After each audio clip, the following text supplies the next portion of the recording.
This is Tommy's Outdoors 126. If you are listening to this podcast, there is a likelihood that you are an angler.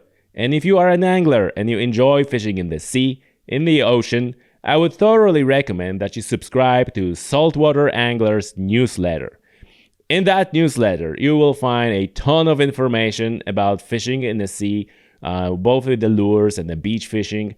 The newsletter is made and run by my buddy Matt, who is a very, very experienced and seasoned sea angler.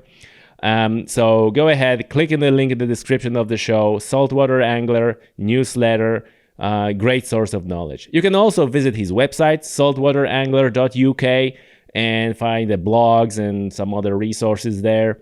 And while you're there, you can go to his YouTube channel, Saltwater Angler, that's how it's called. It's his main thing, and again, there's like a ton of knowledge, a ton of information about fishing in the sea. And not only that, Matt is also putting a lot of effort into videography, so you will not only learn, but you will also enjoy watching his videos. So once again, saltwaterangler.uk, and the link to the Saltwater Angler newsletter is in the description of this show. And now let's talk about the episode. In this episode, my guest and your guest is Mark Weston. Mark spent 2 years living in Ukerewe, which is the biggest island on the biggest lake in Africa, Lake Victoria. And in this book, he describes life on Ukerewe. So in the first part of the podcast, we talk about, how it is to live there, about the social and economic situation on the island, and how the locals dealing with that. And about 20 minutes in, we get into discussing the ecological situation on the lake. What is interesting is how socio-economical situation of people living there are intertwined with the ecological situation on the lake. We talk about non-native species. We talk about fishing, overfishing, poaching. And, there's no two ways about the poverty. Very eye-opening discussion. And if you enjoy this episode and if you enjoy those topics, go ahead and buy Mark's book, the Saviour Fish. The title is The Saviour Fish. And the link, again, is in the description of the show. And reminder that, as usual, if you buy the book through the link provided in the description of the show, you will not only get yourself an excellent book, you will also support this podcast, because I will get a small commission from each purchase, which obviously doesn't affect your price. You're paying the same price. And so, without any further delay, ladies and gentlemen, Mark Weston and the Saviour Fish. Mark, welcome to Tommy's Outdoors. It's a pleasure to have you on the show. Thanks, Tommy. Nice to meet you. So listen, you wrote a book, and I didn't know what to expect from this book, and boy, it delivered. The book is titled The Saviour Fish, Life and Death on Africa's Greatest Lake. Available everywhere and also on tommysoutdoors.com through the provided links. And just to get listeners to the sort of idea what sort of place you were in on the island called Ukerewe. Did I pronounce it correct? Ukerewe. Yeah. So you were on the island Ukerewe, and you were in the immigration office. You were wondering, why is even immigration office required? And from the book, fishermen come here illegally from the neighboring lakeshore nations of Kenya and Uganda. Other migrants are also on the run from the police or stopping over on their way to seek work in the gold mines near Mwanza. He confirms, that's an officer you talk about. You were the only Wazungu, the unofficial East African word for white people on the island. In fact, you were the only ones who have lived there for years, he said. Overland distances could only be guessed at, since Ukerewe remained uncharted even on Google Maps. Estimates on the archipelago's total population began at 200,000 and rose to almost 500,000. Other information we had pieced together was murkier still. A guidebook in Tanzania had described the island as uncharted Arcadia, whose inhabitants ate what they grew and were startled at the sight of white people. History books were less elusive. In the 1850s, an Arab slaver told the English explorer John Speke that the Ukerewe people were hostile and dangerous.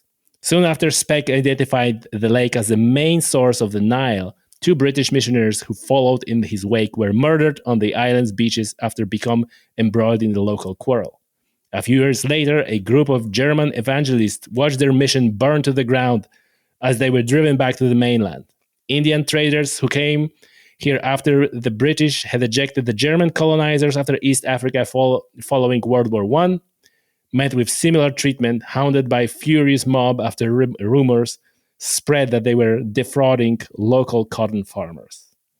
A photograph on the internet showed a pile of dead dogs on the jetty. It was accompanied by another woman with a bloody gash on one arm, perhaps suggesting the presence of rabies on the island. A number of articles alluded to witchcraft, to human bones grounded up and scattered over fishing nets to bring luck, to people with albinism murdered so their body parts could be used in medicines. Wow. So that's rough. That's rough. Tell me, how did you ended up on this island, and for how long?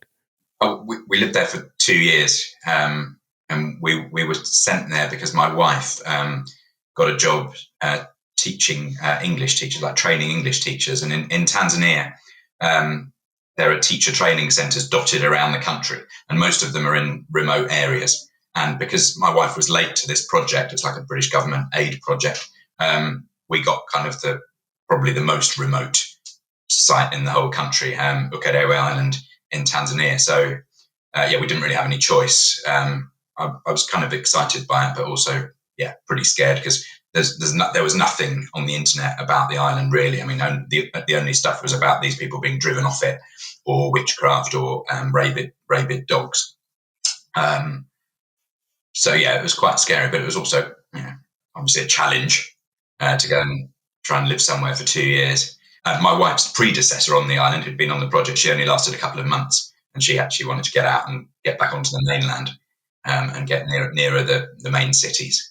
So, yeah. And is the idea to write a book about it, is it started like straight away? You knew like you going to this place and there was like first like, oh, I'm going to write a book, or was it something that came out once you were on the island? Yeah, I thought I'd probably write about it, like articles, because it sounded like an interesting place that nobody knew about. And Lake Victoria is the second biggest freshwater lake in the world, and a lot of people don't really know about Lake Victoria either. But no, the idea for a book emerged sort of later on during the stay, when I met a lot of people on the island, had a lot of stories to tell, and found out about the environmental crisis that's hitting Lake Victoria. And then I decided it would probably make quite a good book, and enough stories to fill a book rather than just a few articles.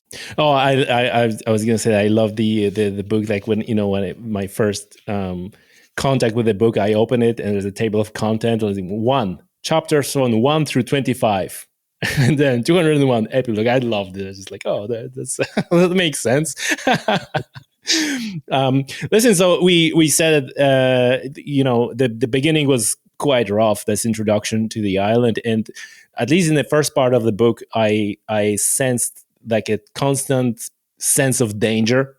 Wherever you were going, you didn't know where you go, and the people were shouting at you, and you didn't know whether your house is going to be robbed, and so on.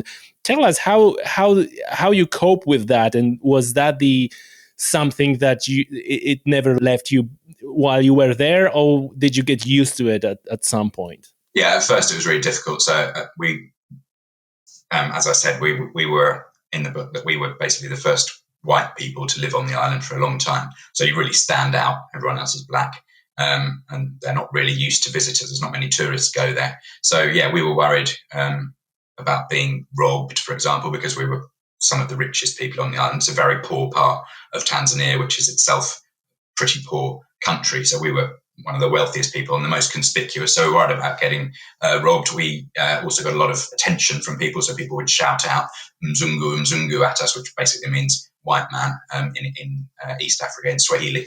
And whenever we'd go out, we'd get a lot of people shouting at us and laughing and stuff like that. It was a bit uncomfortable. And then at night, we rented a small house, small bungalow, and every noise that would happen on the roof. It was a tin roof, and every time there was a noise on the roof, we'd sort of jump up and alarm that someone's trying to break into the house.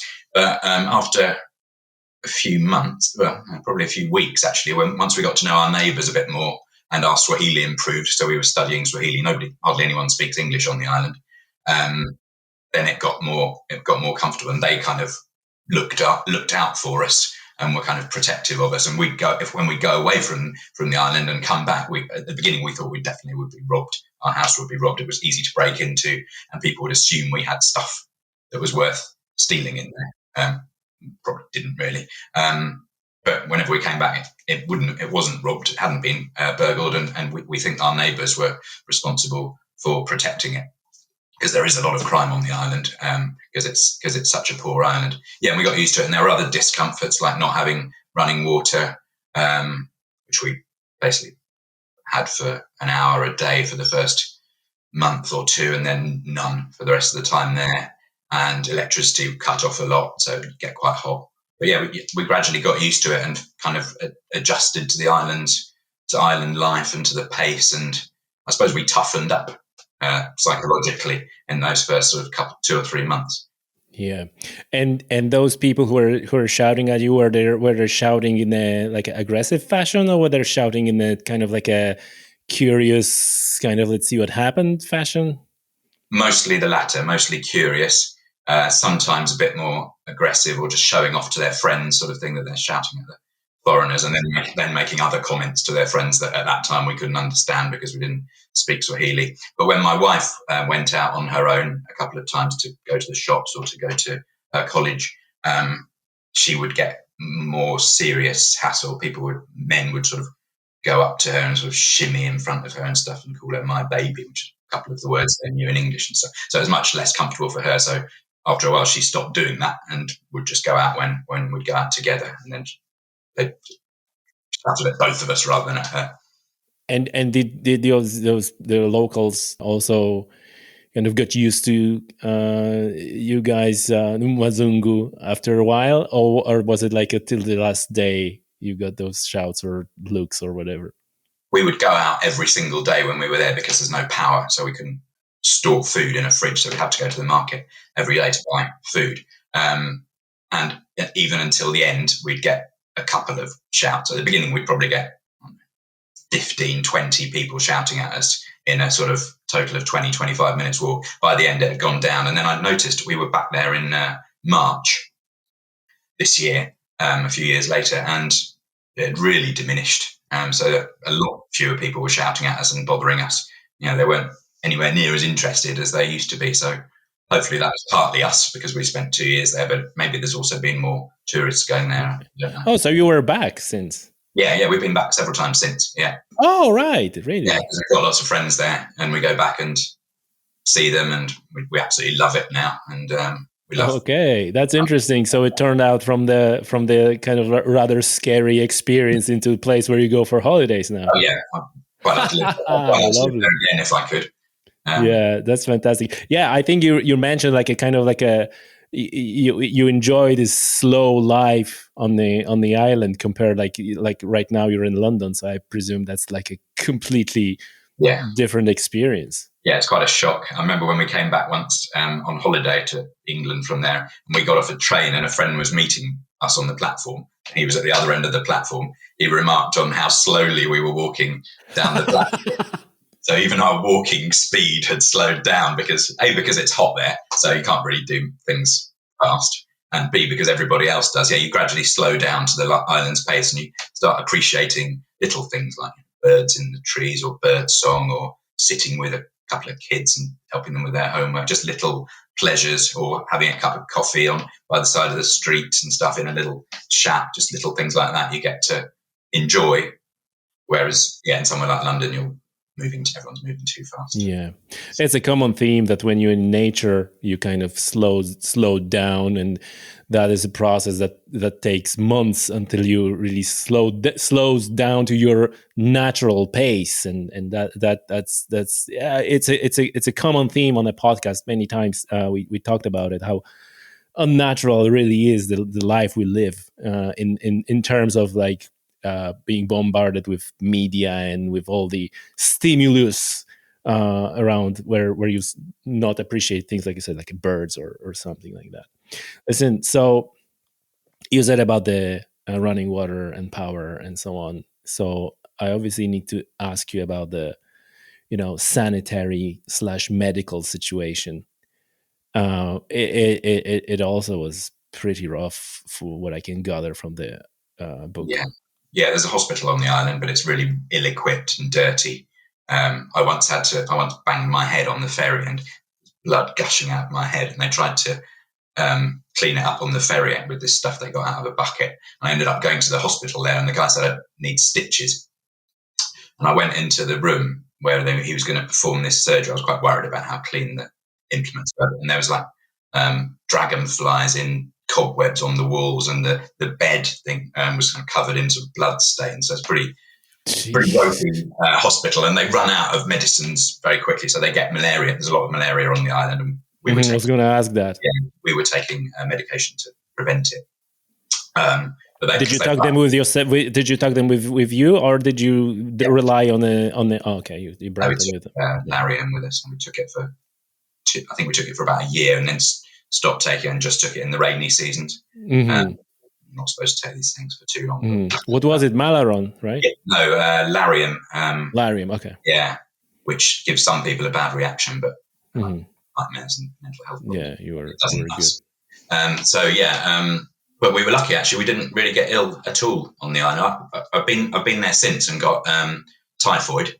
But when we were living there, we didn't get ill. And if we had got ill, the nearest reasonable hospital was a 4-hour ferry ride away in Mwanza on the mainland. And there's only 2 ferries leaving Ukerewe a day, and the last one leaves at 2:00 in the afternoon. So if you got sick after 2:00 in the afternoon, you'd have to wait till 7:30 the next morning to get off the island to a decent, not that decent, but better than the ones on Ukerewe hospital. And sanitation.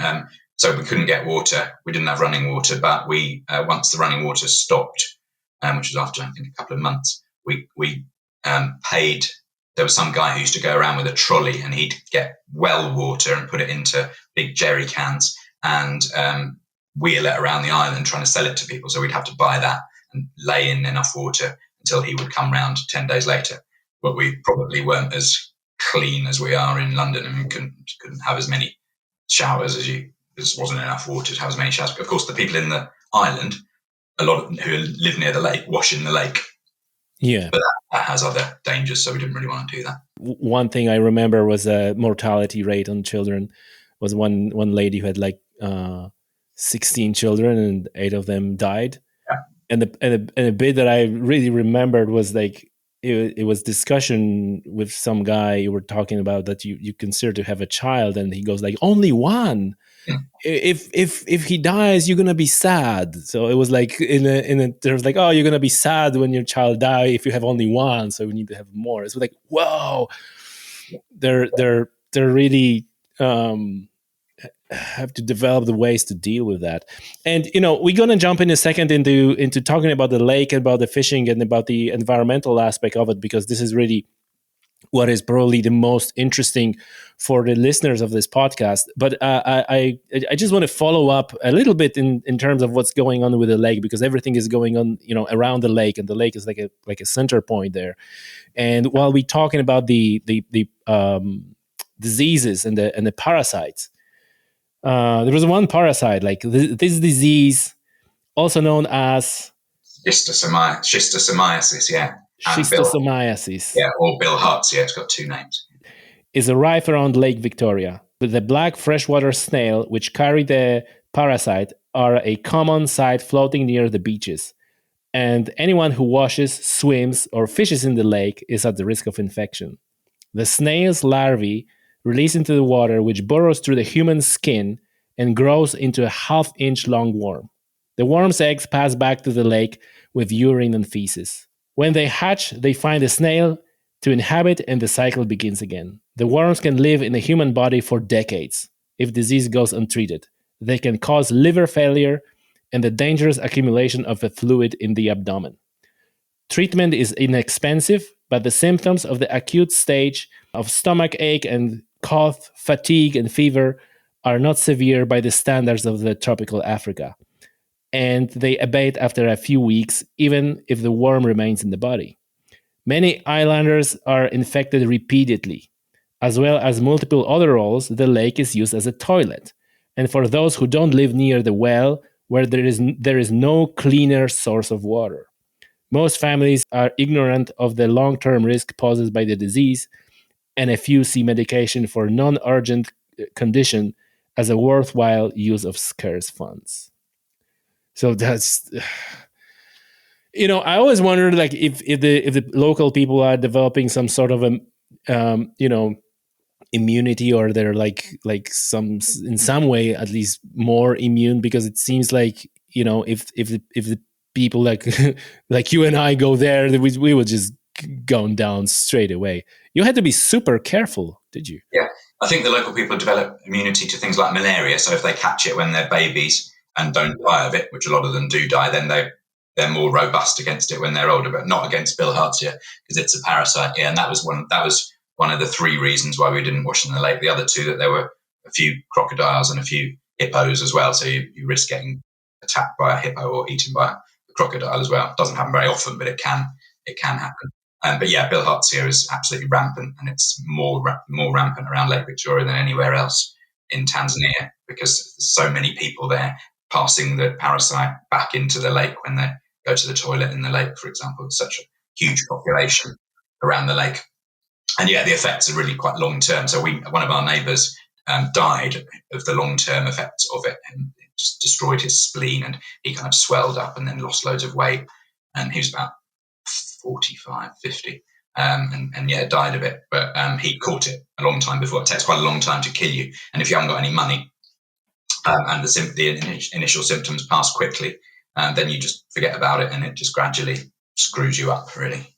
And that's a disease which is actually on the increase in Tanzania. So health indicators in Tanzania have actually improved over the years. So infant mortality is right down, child mortality is right down. But bilharzia is something that's going up. It's one of the few diseases that's getting worse. Wow. Yeah. And so people, like you said, like, for example, with the malaria, where there's like medication is scarce, they're using like a traditional medicine, Chinese plants, some other stuff, but also the witchcraft. And so just before we jump into the environmental aspects of it, like tell us about this witchcraft situation, because it's not only has an implication for health, but also social fabric is affected by this, and you had some interesting stories to tell. Yeah, I mean, if you go to other places in Tanzania than Ukerewe, and you tell them you're living on Ukerewe, tell people you're living on Ukerewe, they'll talk about two things. They'll talk about fish, and they'll talk about witchcraft. Ukerewe is famous for the number of witches it has, and any sort of setback in your life, for example, a health setback, or somebody dying, or you losing your job, if you have a job, a lot of people attribute those to witchcraft. So somebody has taken out a curse on you through a witch. Either they're a witch themselves, or they paid a witch to curse you and make this bad thing happen to you. And our neighbourhood on the island, small neighbourhood, was one where there was apparently witches on every street corner, and people would know who all these witches were, and they'd point them out to you. And I knew some of them. But one story, I can tell you why it happens, why I think it happens, is that in our first 2 or 3 weeks on the island, there was some noise on our roof one night, and it was a bird. I didn't know what. Oh yeah, it was a bird, and it was an owl. I saw it fly off, and it was an owl. And the next day, my wife told her driver, who was going to take her to the college, that this owl had landed on the roof and we'd scared it off. And he said, "Oh my God, why did you do that? That's terrible. Someone has sent that owl to curse you, and the fact that you've scared it off is going to put you in great danger." And we told somebody else that, and they echoed the same story. So, we don't believe in witchcraft, but as I say in the book, if something bad had happened to us in the next few days, like one of us had got sick or fallen off a motorbike taxi or whatever, I wouldn't have thought it was because of the owl, but it would have definitely crossed my mind that we had potentially been cursed 3 days ago. I would have shrugged it off. But the people on Ukerewe, they're steeped in this idea of witchcraft. It's around them all the time. So many of them would definitely have thought that the falling off the motorbike was because of this owl and because of this curse that had been inflicted on you. And they would have told all their friends, oh, there's an owl on my house. 3 days later, I fell off a motorbike, or I got sick, or I lost my job. And these bad things happen all the time in these poor environments, much more than they do here to people.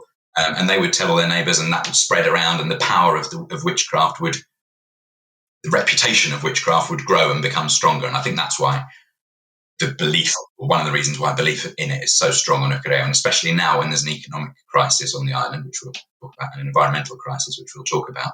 Bad things are happening to people all the time. People are getting poorer, they're finding it harder to get food, and so they seek an explanation.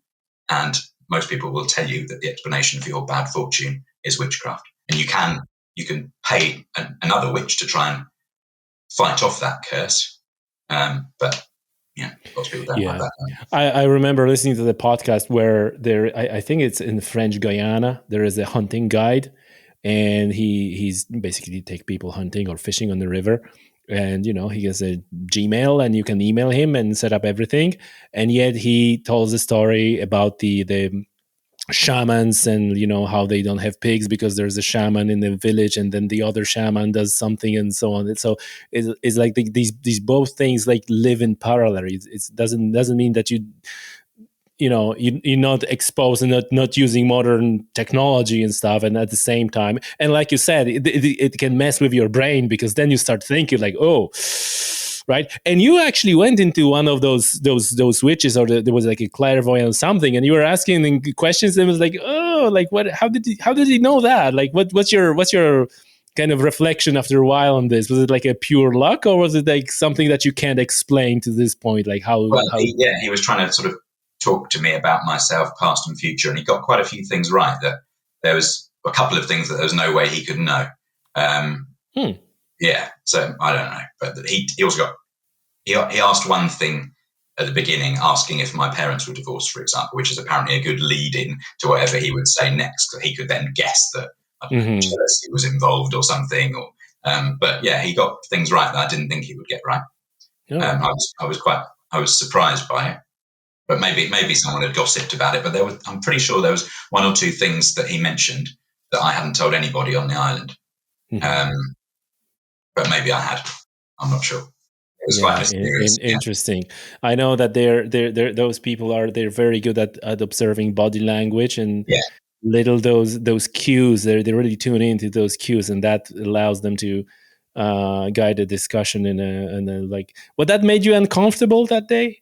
No, I think it's quite interesting. I think it's interesting if these things work. Right. Yeah, I don't mind it. I'm fascinated by them. I quite enjoy all the stories and things, but I obviously don't enjoy the negative effect it has on people. But I must say that some of these kind of traditional healers, actually, their stuff works. They've been going for years. They use roots and plants and stuff that is known to work. And maybe it's a placebo effect, but some people do get better after consulting these traditional healers. But traditional healers are a bit different from witches. Witches are about removing the curse, whereas traditional healers are about solving the problem, solving your broken hand or whatever. Yeah, and they're like a very playing important role in terms, like you described, the hospital, and sometimes and people usually turn to them first before they go to hospital, right? Because hospital is expensive, I guess. It's more expensive, and they don't get treated as well in hospital because people sort of look down on doctors and stuff. Look down on area because doctors think they're like above everybody else. Yeah, really. And so it's a more comfortable experience with the witch doctor. You've got more time. You can patiently explain what's going on, because the doctors are in a rush because they've got loads of people to see. But they normally go to witch doctors first because it's cheaper as well, and then go to hospital, often to die. And then people hear this, we went to hospital and died, and then they blame the hospital. So hospital reputation goes down. Yeah. Actually, they died because they were being treated by a witch doctor totally ineffectively and getting worse. and then went to the hospital when it was too late. But I think about like sometimes it has a huge positive effect when doctor actually can hear what's wrong with you. I absolutely hate these massive, like, where you treat it like a product. You go here and there's like 5 minutes there, and you go to the doctor and he's like, and you go to the heart doctor and the heart doctor looks at your heart, and doesn't matter everything else that's going on in your body. It's like you get a medication for heart disease and you go out, and then they go to the next one to treat your liver, and there's like, oh god. Yeah, like so yeah, there's, I guess, good and bad. Listen, okay, so we painted a picture about the place, how the place looks like, really poor place with poor sanitation and everything that we talked about. And you talk in the book about many other things, and I encourage anyone to read the book. There's very interesting stuff about ethnic groups and the history of religion on the island, and how those religions, Islam and Christianity, are intertwined with the local beliefs and the witchcraft and all that. That's fascinating, and people will read about this from the book. But let's talk about the lake. And what was the first, like, do you have like an interest in environmentalism, or like how this came about that you took an interest in the environmental situation with the lake, and then describing everything that was happening in the book? I'm interested, but not an expert. So when I went there, I didn't really know anything about overfishing, for example. But I just realised fairly quickly from talking to neighbours and friends and things that was the main story there, that the overfishing of the lake and the environmental crisis that is linked to it is what is making Ukerewe poorer and making my friends poorer and make it harder for them to feed their families. So I got interested because of that, started doing some reading. There's not much about it out there, but started reading quite a lot of academic papers and other books about it, as well as talking to people, and built up my knowledge from that, and got interested in it, but mainly because it was affecting local people's lives so much. So if I get this right, the people lived there for millennia, and there were fishing and everything was kind of like in balance. And from what I gather from the book, the first thing that started to go south was in 1905, where British brought gill nets for that. So from the book about those gill nets, cheap, durable, and able to trap huge numbers of fish, their use quickly spread around the lake. Further technological advances followed. New railways that link the lake main cities to Mwanza in Kisumu to the Indian Ocean allowed their haul to be sold in the markets of Nairobi, Mombasa, and Dar es Salaam. Catch sizes, particularly of the popular ngege tilapia, exploded. Fishermen descended on the lake from other parts of Central and East Africa, attracted by the precious opportunity to earn cash and upgrade their living standards. They were organized into fleets, with boat owners for the first time hiring labor. The region's farmers, meanwhile, laid down their hoes and picked up nets. The population around the lake swelled, both because of immigration and because improved diets and public health advances introduced by Europeans slashed mortality rates. But the boom could not last. A colonial official had written at the turn of the century that the native methods do not catch ngege in any appreciable numbers. The newer techniques, on the other hand, proven brutally efficient and quickly took their toll on fish stocks. 10 years after flax gill nets were first draped in the lake, catch rates began to decline. Fishermen who in 1916 had been hauling 100 ngege in a net on a good night were catching just 5 per net 10 years later. So from 100 to 5. They responded by using nets with smaller mesh sizes, which, as well as catching adult fish, also hoovered up young fish that hadn't reached reproductive age. Yet the catch rate continued to fall. By 1950, a fishing crew was lucky if during the whole night on the lake they caught a single ngege. By 1955, the species was commercially extinct, and catfish and other large species were also in precipitous decline. So, turn of the century, and things were going south. Yeah, the British wanted to balance the colonial books, so they wanted to turn the lake into something that would produce cash. So the thing that's going to produce cash in the lake is fish. So they brought in these flax gill nets, which were more efficient way of fishing. Before that, local people did fish, but only seasonally and only occasionally. Most people were farmers, and a few people would catch fish. You used to be able to pick them up with your hands, apparently. And yeah, it wasn't a big thing, and they would be shared among the whole community. So it was very sustainable, because also there weren't many people, and those people who were there weren't doing fishing all the time, which they started to do in the last century. So the British wanted to export this fish from the lake around East Africa at this time. And that's why they brought these flax gill nets and better boats and organised them into fishing fleets. But that quickly resulted in overfishing. So although it made money for a while, then it stopped making money in about the 1940s and 1950s. So the British had to think of something else. So that was really the moment when the whole balance started to be dysregulated, because also a lot of people get in it. So, but overall, would you think that there was a moment where local community was like, yeah, this is great, we're getting better life and so on, or was it like super short-lived? Well, it was 2 or 3 decades, yeah, I guess so. Again, the British also brought modern healthcare, so people's kids would survive a bit longer and live a bit longer. So there were benefits, yeah, and people eating more fish would be a benefit as well, because fish is good for you. But yeah, by the 1950s, the lake wasn't producing any money, and people were getting poorer, and hunger was coming back. So for a while, yeah, it benefited the local economy. But it was actually one of the most biodiverse environments on Earth before before the middle of the 20th century. There's like 500 species of cichlids in there, for example. Scientists used to go there to study the massive diversity of these fish. But that started to dwindle in the sort of 30s and 40s. So the lake was overfished, and then there was a great idea to introduce this Saviour fish. As I say, the British had to find some other way to make money from the lake to balance the books of the British colony.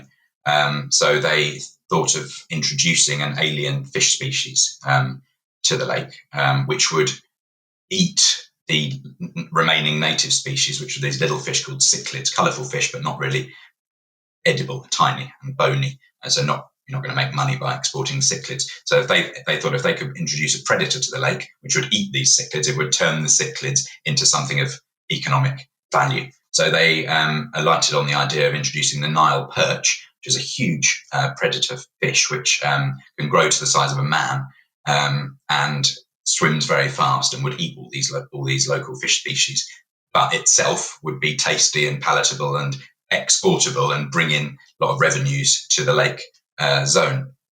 And it had thrived in a few other African lakes, the Nile perch, and done fine, but it had never been sighted in Lake Victoria. It had been on the Nile itself, the river. That's why it's called the Nile perch, which comes out of Lake Victoria, but never in the lake itself. And so they debated about this, asked a few ecologists what to do and scientists what to do. And quite a lot of ecologists said it's too risky introducing an alien predator into a fragile tropical ecosystem. What year was it? Early 1950s. I think it was introduced in about 1954. But anyway, so they listened to the ecologists and then decided, no, we're going to introduce it anyway. And, how typical, right? Yeah. Like with fishing quotas, we have a 21st century and nothing changed. Same thing. Yeah. I mean, probably I think some of the ecologists said it was okay, but quite a lot said it wasn't.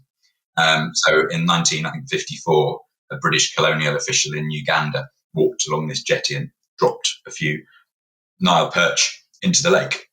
And that was the supposed solution to the crisis, the beginning of the biodiversity crisis in the lake and beginning of the overfishing crisis in the lake. But it took about 20 years for these fish to kind of appear in nets, these Nile perch, and that was, I think, the 1970s when they first started to appear in nets. But by then, people around the lake were really desperate because they hadn't had any fish for 20 years, really, and a lot of them had abandoned farming and their kids weren't farming.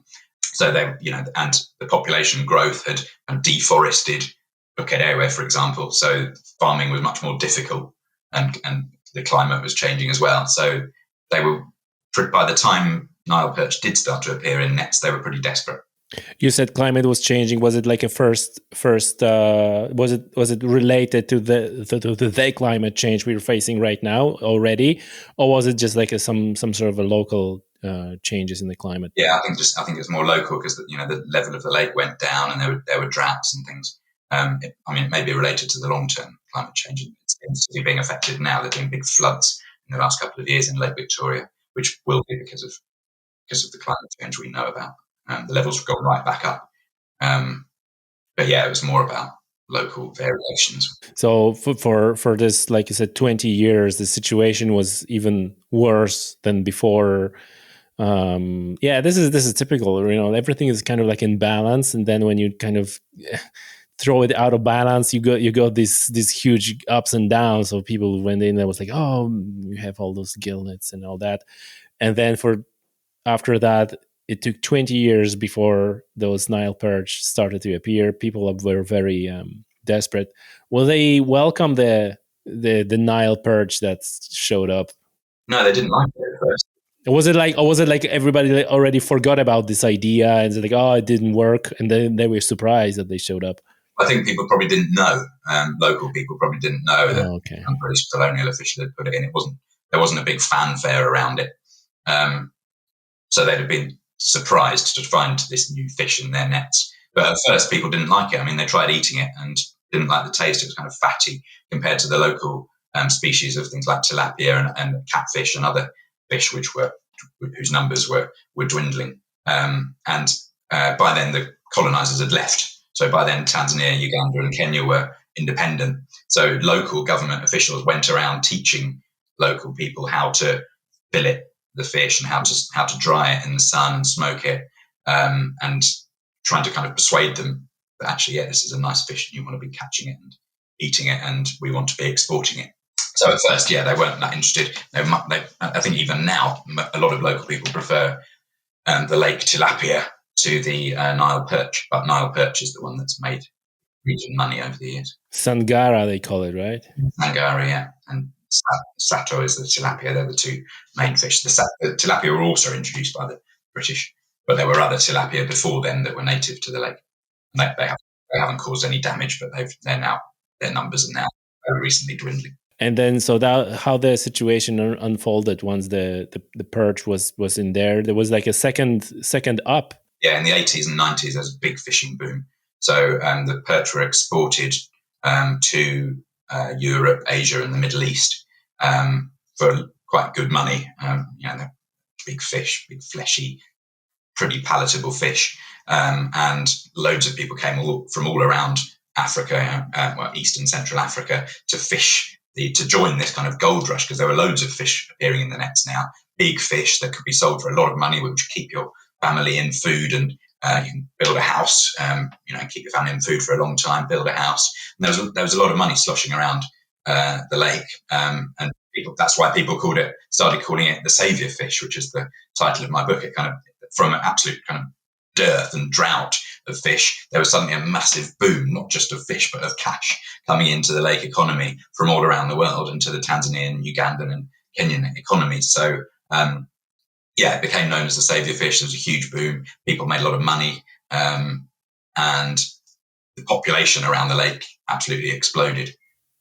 Second time around, was it exploded to even higher numbers than in the first boom? Yeah, much higher. Yeah. So now I think something like 25 million people depend on the lake, but then many more than that. I think something like 100 million live around the lake today, at least. Yeah.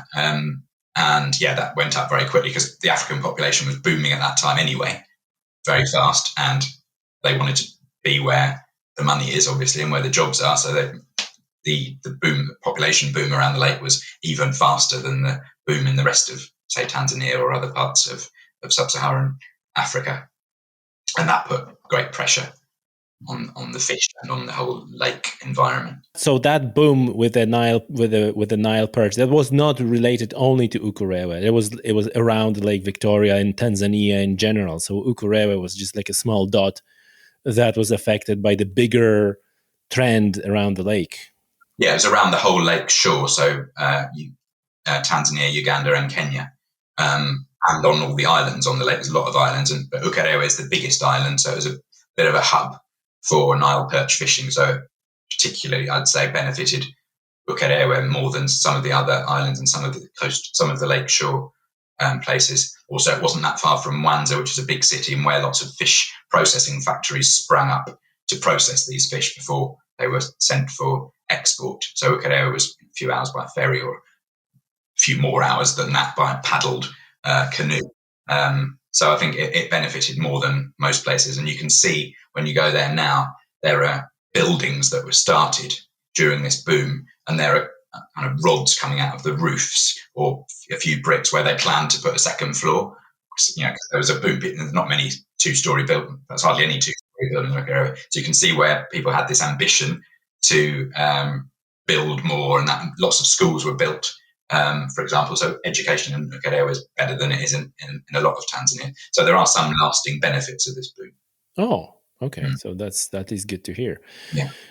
Right. But like we said, and like it's easy to anticipate, that didn't last long, right? So when was the first time when it was the first sign of the boom slowing down?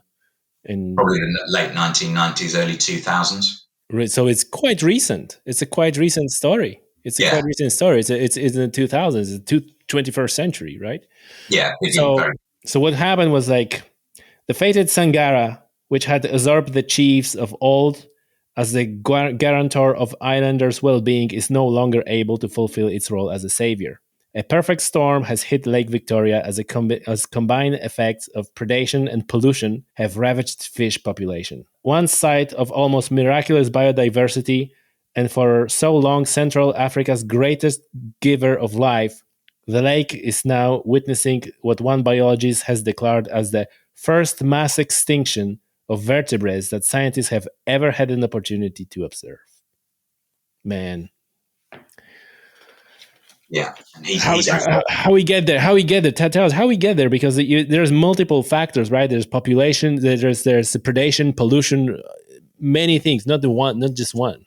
Yeah, so overfishing was one. So the Nile perch got overfished because there was too many people fishing for them, and they're using still, even though it was fish reintroduced to the lake with the purpose of being fished. Yeah. We still, as humans, still manage to overfish it. Yeah, because the technology was improving, the boats were getting faster, the nets were getting stronger. You need strong nets for Nile perch because they're fast, strong swimmers, and they had smaller mesh sizes. The hole sizes got smaller, and there's loads more people trying to fish them, and not very well regulated. And you could bribe the government officials to look the other way if they were trying to clamp down on your fish. They banned trawlers, for example. So there were trawlers on the lake, scraping the lake bed and just catching everything. They were banned sometime in the early 2000s, but it took about another 10 years for them actually to disappear from the lake, because the trawler owners were just paying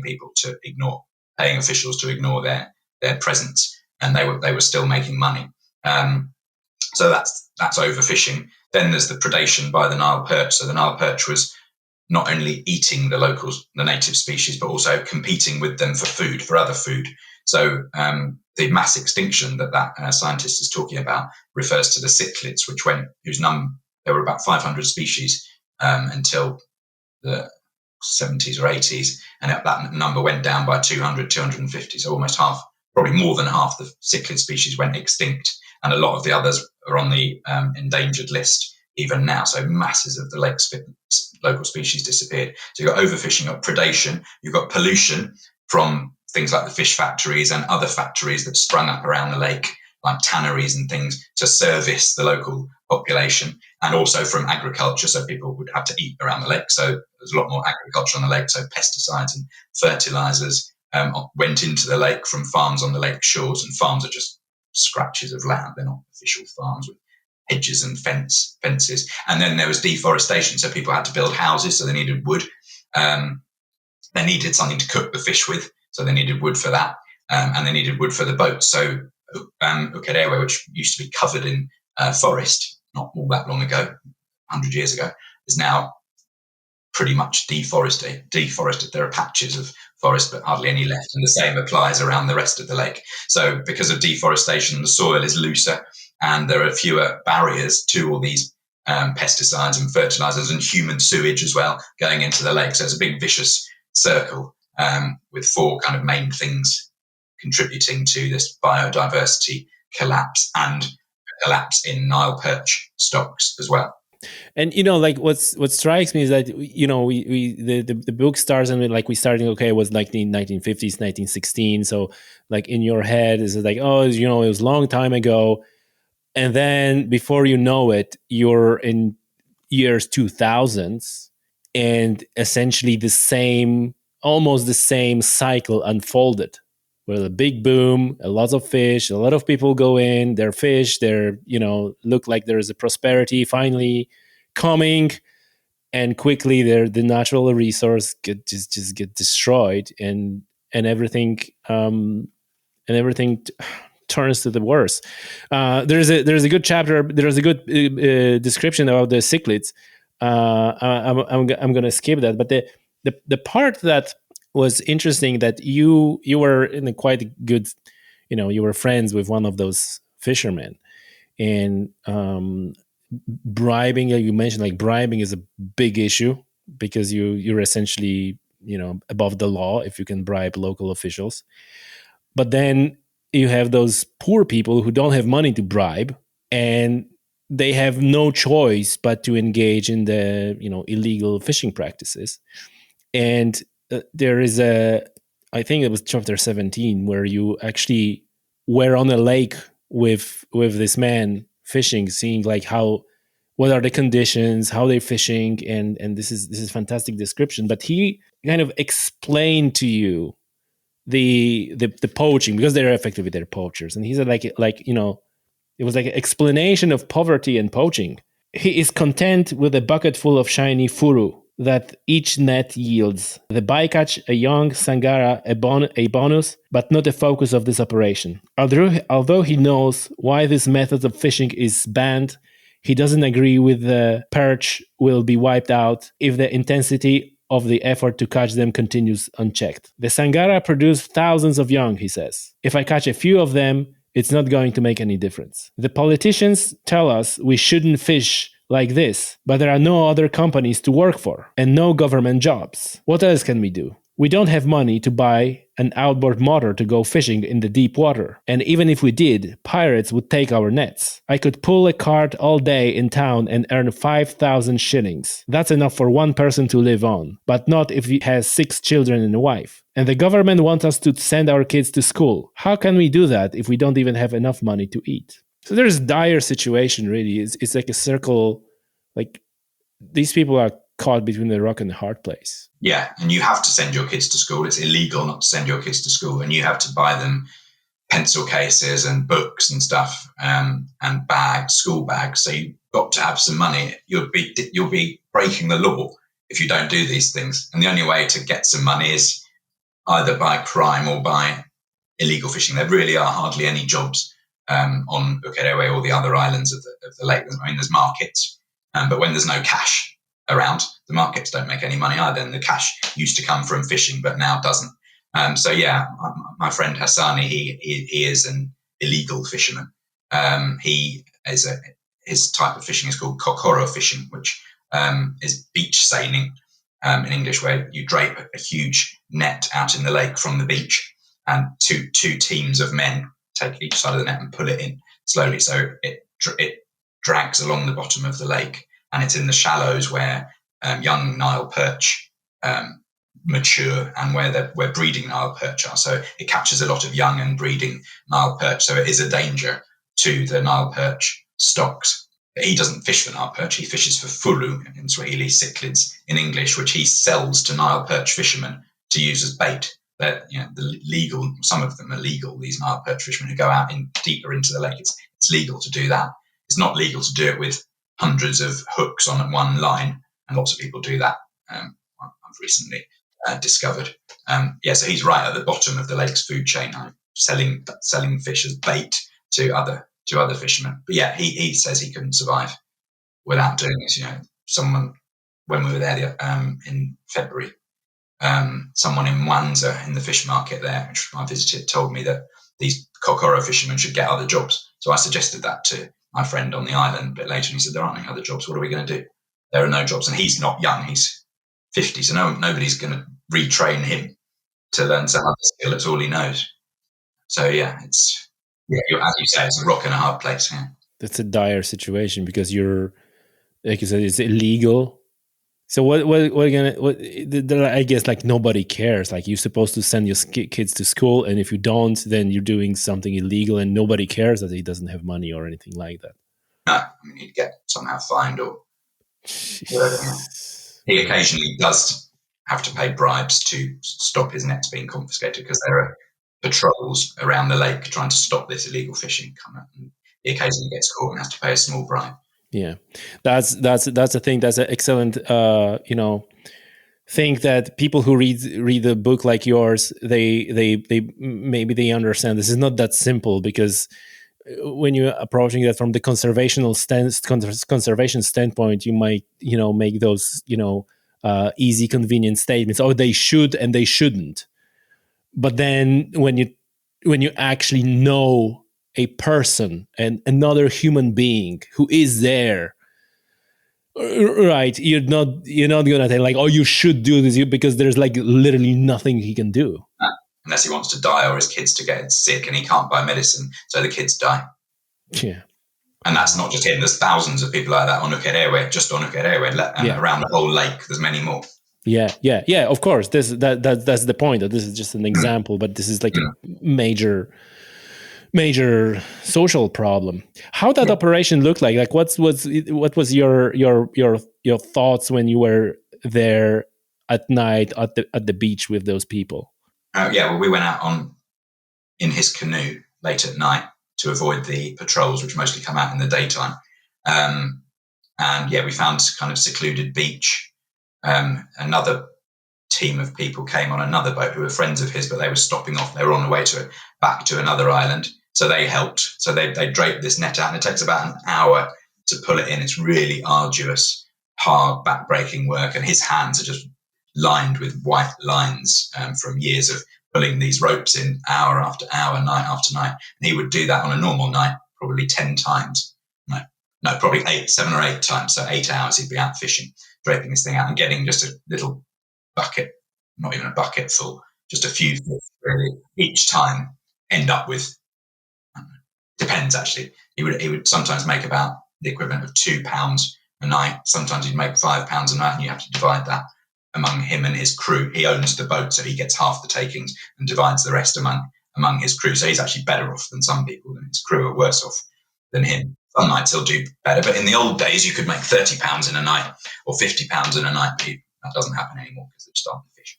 Wow. Yeah. There's even a passage in the book they told you to not pull those ropes because your hands are not, Yeah, he wouldn't let me. He thought I was sort of effete, pathetic writer whose hands were needed for writing rather than pulling in ropes. So I never got to do that.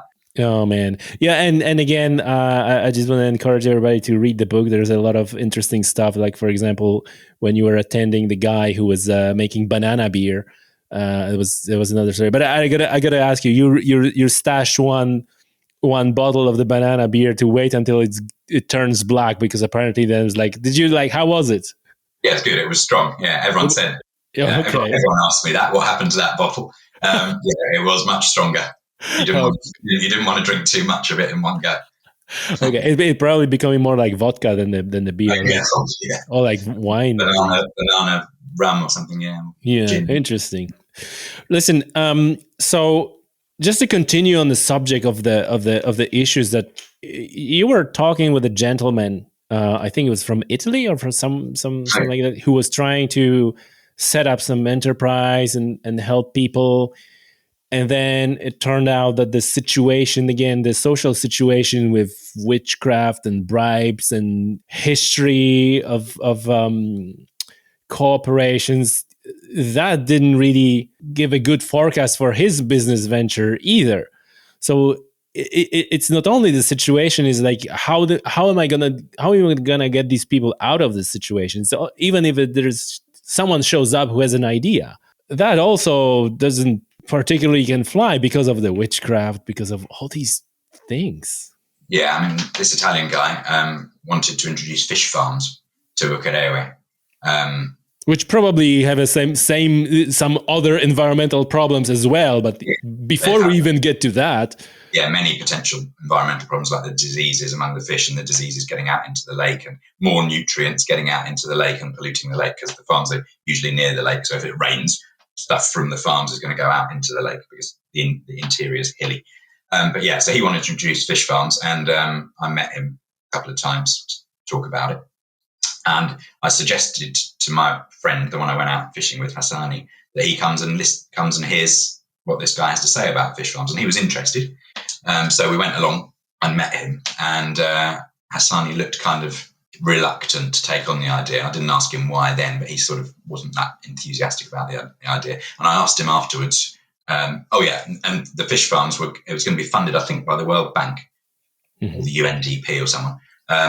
And they wanted a kind of cooperative fish farm approach. So you couldn't just have your own fish farm and your family running it or guarding it. You had to do it with more people so that you get more fishermen off the lake and onto the fish farm, so less pressure on the lake.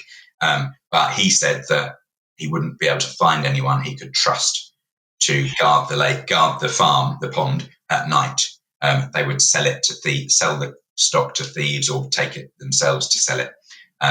So even though he's lived on the island for a long time, knows loads of people, very popular guy, he doesn't think he could trust anybody. And so all this economic crisis has resulted in a kind of social breakdown where people don't trust each other anymore. And witchcraft has something to do with this, because people are always worried that people are taking curses out on them or turning against them in some way, trying to bring them down so that they themselves can rise up. So there's this big lack of trust, which I don't think the development community really had taken into account. So it's not as, fish farm, great idea, potentially, if it's a long way away from the lake, not at risk of polluting the lake, and you know how to look after it and you're trained to look after it. But you're introducing this fish farm into a social context and, as you say, a history.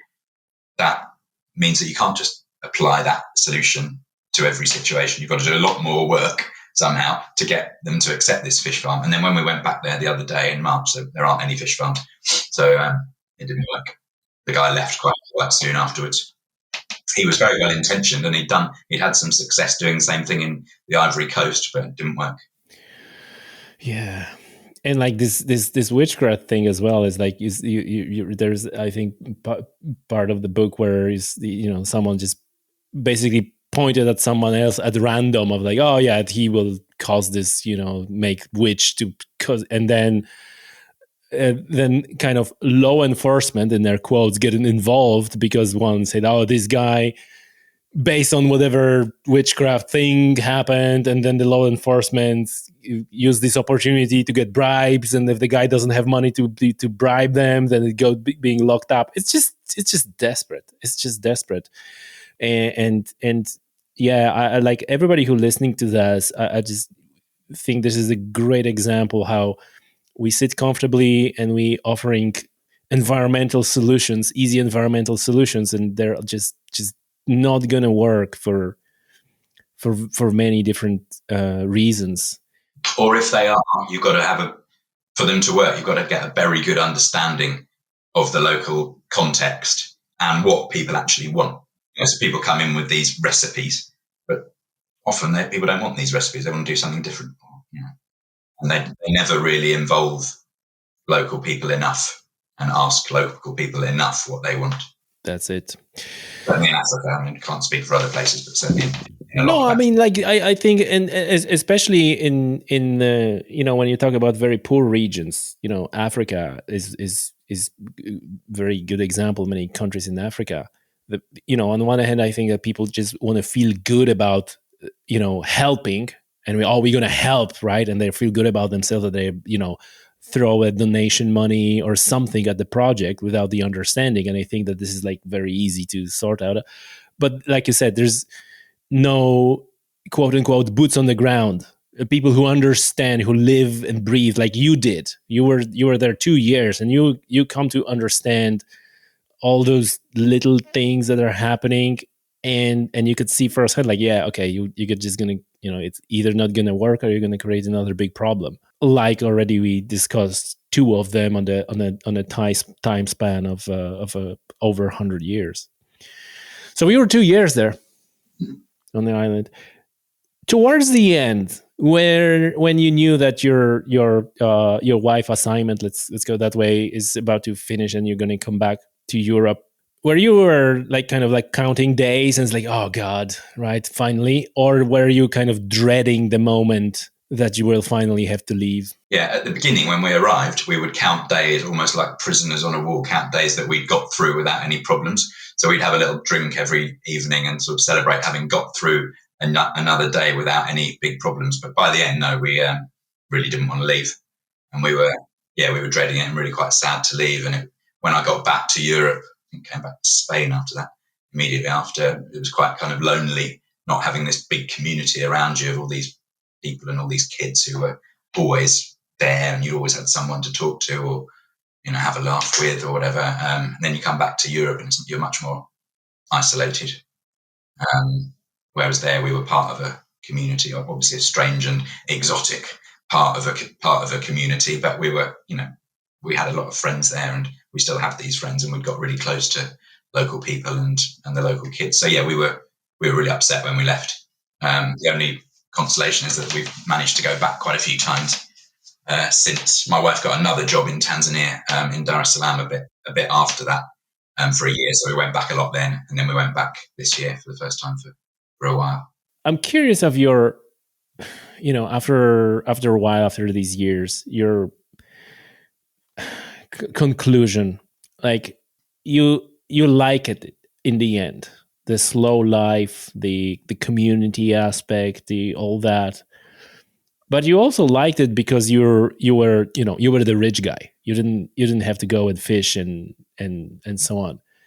So I think like taking all those aspects into consideration, would you say that after all they have a better life than we are, even, with all those problems and all those issues that we mentioned, poverty, lack of money. But then again, you don't need that much money if you live in off the lake, or maybe not in this place, but in general in those communities. Like many years ago, I was in Guinea-Bissau, and people living there for like $3 a month or something like that. But then they don't have a Tesco to go and spend money, so they go and hunt a pig, and right. So overall, would you say that in some way they have a better life quality, or the drawbacks and the lack of medical support and everything else is so severe that maybe after all we have a better lives, even though they're like so fast, and so we're getting bombarded with all the things? Like what's your like a conclusion of these two lifestyles or comparison? Good question. I mean, where would you rather be born, there or here? I'd rather be born here.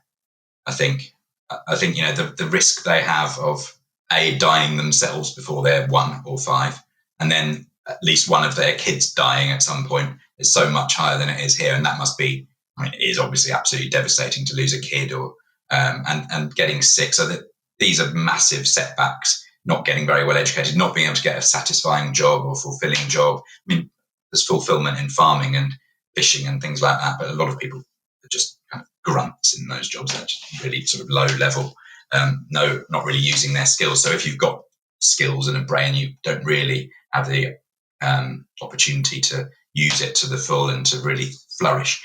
So I think that, and people live less long, which is obviously a bad thing, and obviously a much better thing here that you live longer and your kids are pretty much guaranteed to reach adulthood.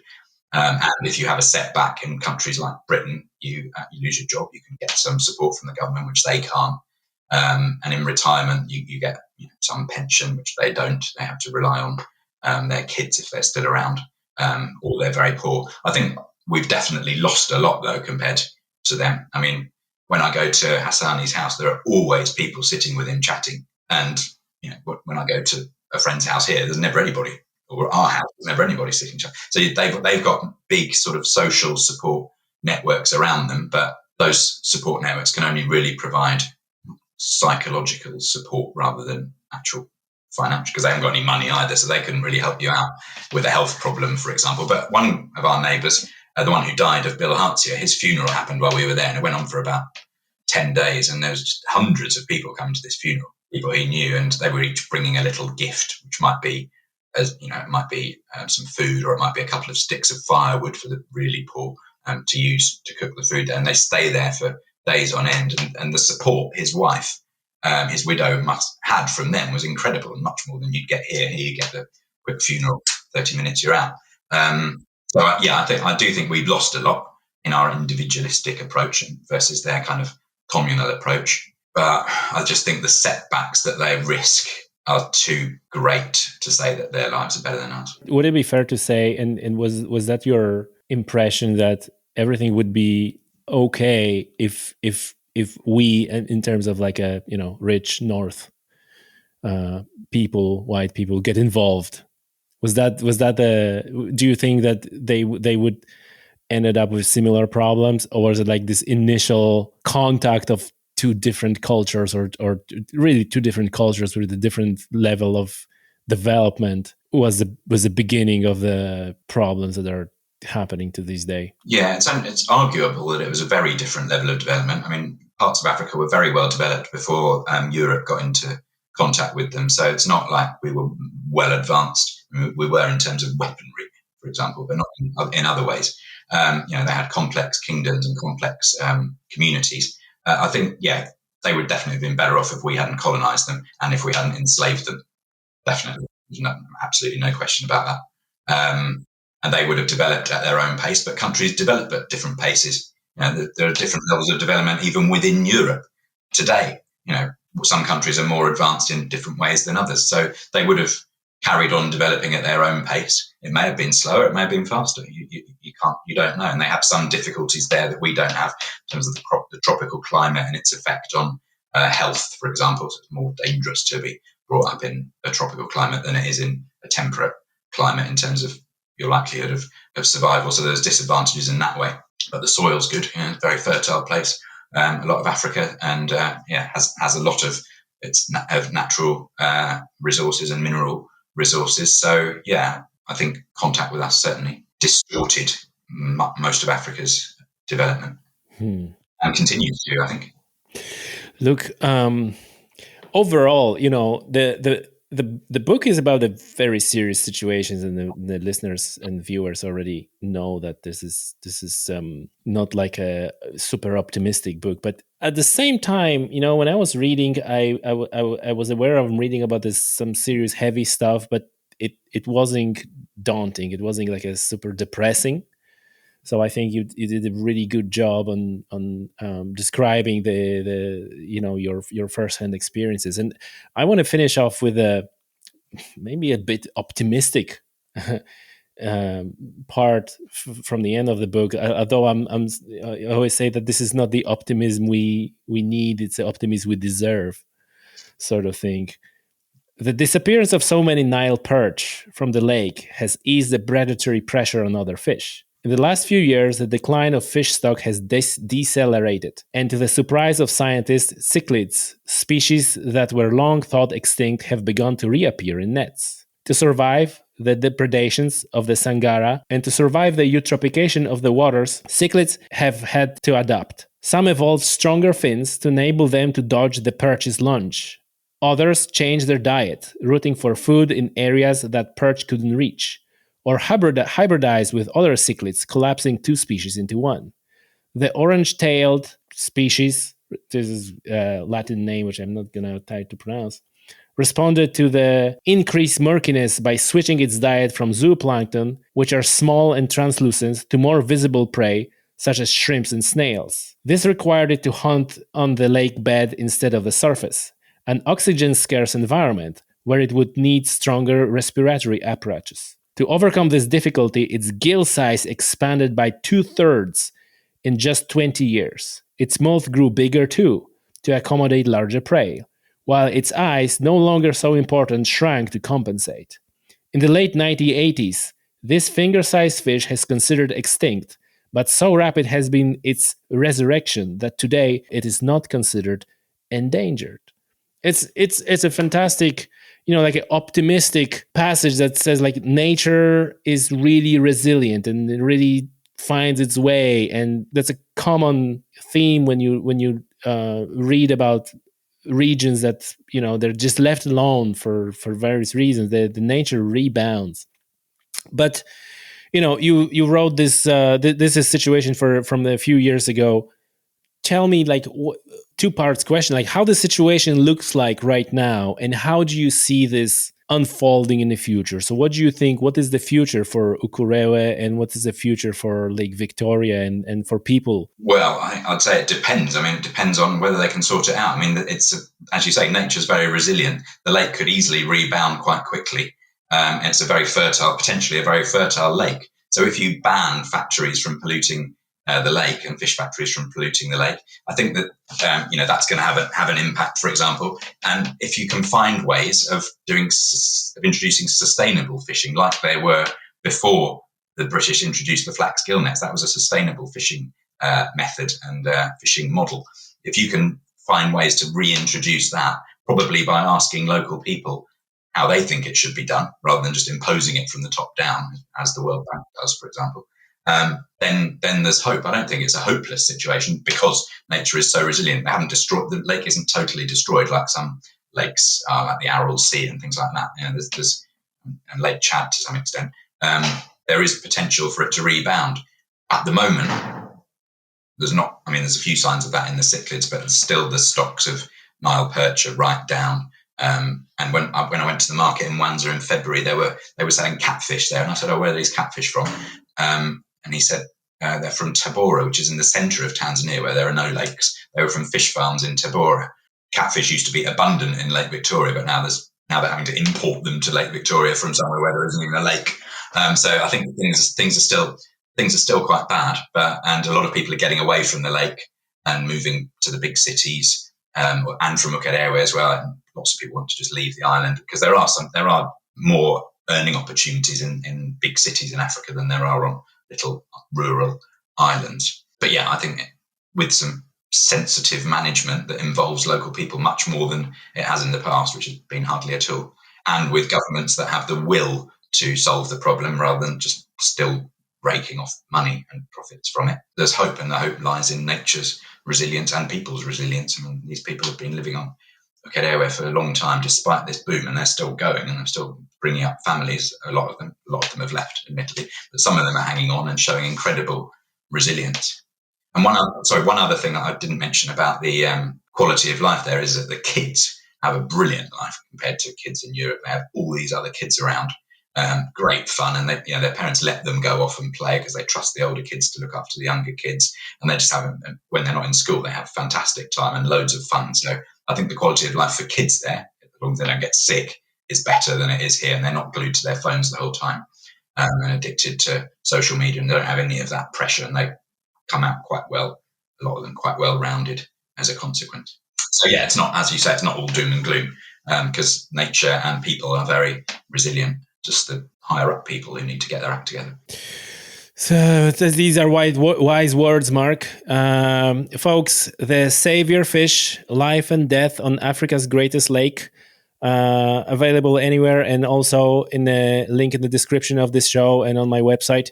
Go and buy the book. It's a brilliant book. You won't regret it.